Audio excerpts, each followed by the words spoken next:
Forget the wires, forget the telephone poles. One internet service provider thinks the next leap in tech can be found in space.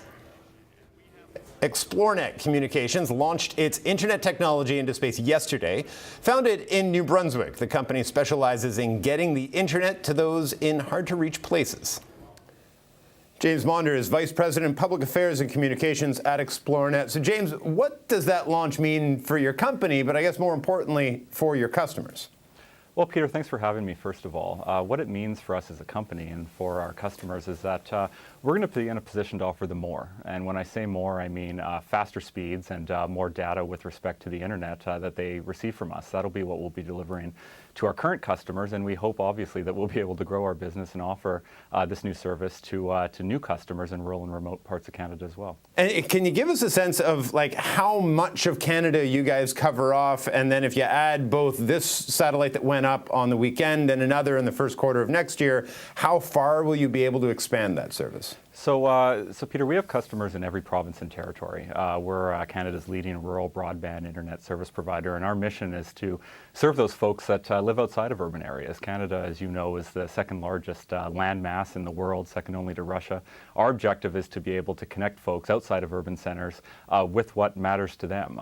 This satellite that was launched on Sunday and the second satellite that will be launched in the new year will deliver triple the amount of capacity that ExploreNet has right now. What that means, again, is the ability to offer faster speeds, much faster to our customers, and more data to be able to stream video and to do what matters to them online. I was talking this morning with a guy I know who uses your service up in Northern Ontario, and it's like he has a country place where you can't get cell service, but the only way you can communicate with his family is through FaceTime. For him, I guess the next level is, will he be able to sort of regularly stream Netflix and movies and bigger, sports streaming services? Will his capacity grow as these satellites come online? So the answer, Peter, is yes. Yes, absolutely, and we're looking forward to serving your friend in Northern Ontario if we don't already.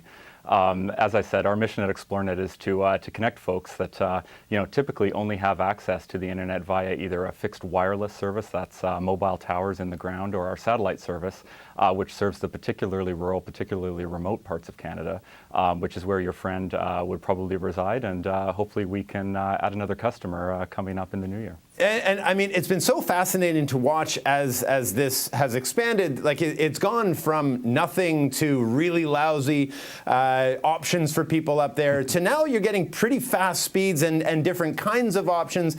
Will satellite ever be able to compete in terms of speed and bandwidth with an actual wired connection? Well, we certainly think so. We certainly think so, Peter. A 25 megabit per second service, that's the speed that we'll be offering to our new and hopefully future customers when the service is available commercially in the new year. That's going to allow you to stream video on multiple devices. And so, if you have, if you're streaming Netflix and your son is streaming YouTube in the basement and perhaps your wife is streaming another service in another room of the house, it will allow you to stream multiple devices, video, simultaneously in your house at the same time, and that's where we would argue that we're going to be in a position to offer comparable service to what Canadians typically receive in urban areas. It fits into a broader debate that's happening this week, in fact, with the CRTC looking at how to get service to rural communities, broadband, fast-speed internet. How important is that, and what does your service sort of do to inform this debate we're having with the CRTC this week about what options there really are? Well, as you mentioned, that decision will be rendered on Wednesday afternoon, and I don't want to prejudge the outcome of the decision. But what I do know is what we're offering, obviously, as a company.